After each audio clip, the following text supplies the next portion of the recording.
Hentikan keseluruhan projek lebuh raya bertingkat Sungai Besi Ulu Klang Suk. Bukan hanya di kawasan berlakunya insiden runtuhan komponen kren gantri. Itu antara gesaan Ahli Parlimen Ceras Tan Kok Wai yang tegaskan isu keselamatan dan nyawa bukanlah satu perkara yang boleh dikompromi. Untuk butiran lanjut susulan insiden kren jatuh di Persiaran Alam Damai terus saja bersama rakan setugas Ridaudin Daud. Silakan Din.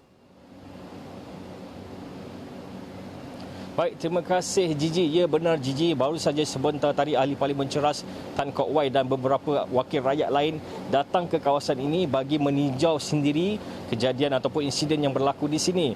Dan apa yang mereka perkatakan kebanyakannya adalah menzahirkan rasa kecewa kerana buat kali ketiga menurut kata Tan Kok Wai sejak September tahun ini berlaku sekali lagi insiden yang kali ini mengorbankan 3 nyawa. Dan menurut beliau sepanjang dari bulan 9 sehinggalah ke bulan ini sudah 5 nyawa terkorban di projek pembinaan suka ini. Jadi itu antara kekecewaan yang diluahkan oleh Tan Kok Wai di mana beliau mengharapkan ataupun boleh dikatakan mendesak kerajaan supaya menubuhkan satu panel bebas siasatan khas untuk menyiasat perkara ini kerana pada beliau seperti yang Gigi kata sebentar tadi, nyawa, harta benda dan juga keselamatan bukanlah satu perkara yang boleh dipandang remeh.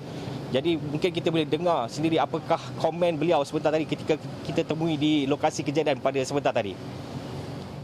Saya menganggap kejadian ini atau tragedi ini satu perkara yang amat sedih kerana tapak pembinaan lebuh raya Suki sekarang sudah dianggap oleh ramai bahawa ia merupakan satu tapak pembinaan yang paling bahaya yang terhadap nyawa manusia, harta benda awam dan juga alam sekitar. Pada tempoh 6 bulan sejak September tahun lalu sudah terjadinya berlakunya 3 kejadian yang di tapak pembinaan Suki.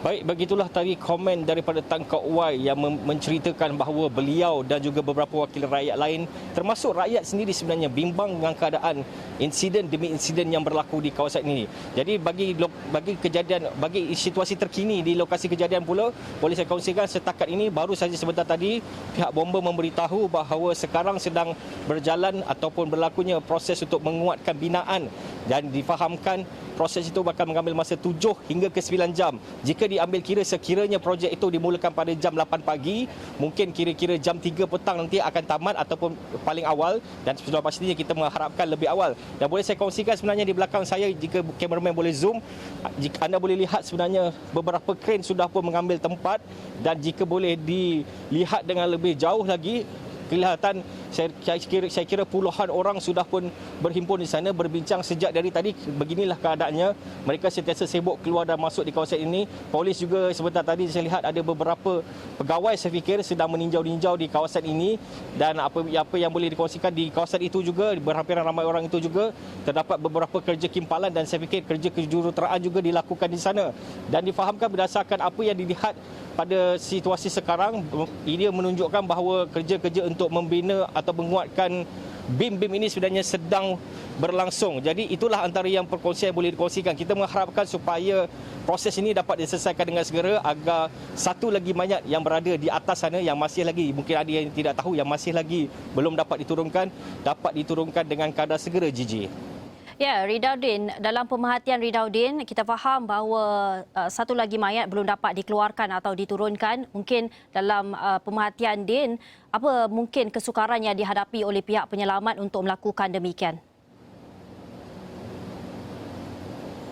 Baik, terima kasih Gigi. Berdasarkan apa yang saya berbual dengan sumber sebentar tadi, perkara yang paling membimbangkan dan memberikan cabaran buat mereka adalah untuk memastikan bahawa BIM-BIM di belakang ini seperti anda boleh lihat saiznya sangat besar dan itulah antara cabaran mereka. Mereka ingin pastikan setiap kali usaha yang dilakukan untuk mengangkat kren gantri yang menghimpap mangsa itu usaha itu mereka ingin pastikan bahawa tiada langsung bim-bim ini terjatuh, kerana jika dibuat dengan tidak betul, jika struktur binaan tidak begitu kukuh, mereka bimbang struktur itu akan jatuh. Dan sekiranya jatuh, seperti anda boleh lihat di kiri dan kanan, BIM ini sebenarnya ada apartmen di kiri dan kanan. Di kawasan di sini juga sebenarnya adalah kawasan industri.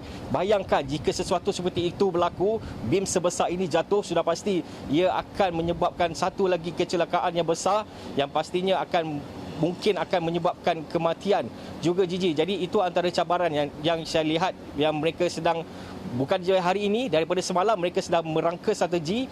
Katanya siap pada malam tadi, namun mungkin disebabkan ada beberapa perkara lain yang perlu diteliti demi keselamatan semua orang. Perkara itu dibawa ke hari ini dan sampailah sehingga sekarang mereka masih lagi mencuba langkah terbaik untuk memastikan mangsa dapat dikeluarkan pertama, dan kedua, tiada langsung BIM atau apa-apa perkara yang tidak diingini berlaku di kawasan ini. Kerana cukuplah dengan tragedi yang berlaku pada hari ini. Mereka tidak mahu lagi ada tragedi lain yang menimpa di kawasan ini, Gigi.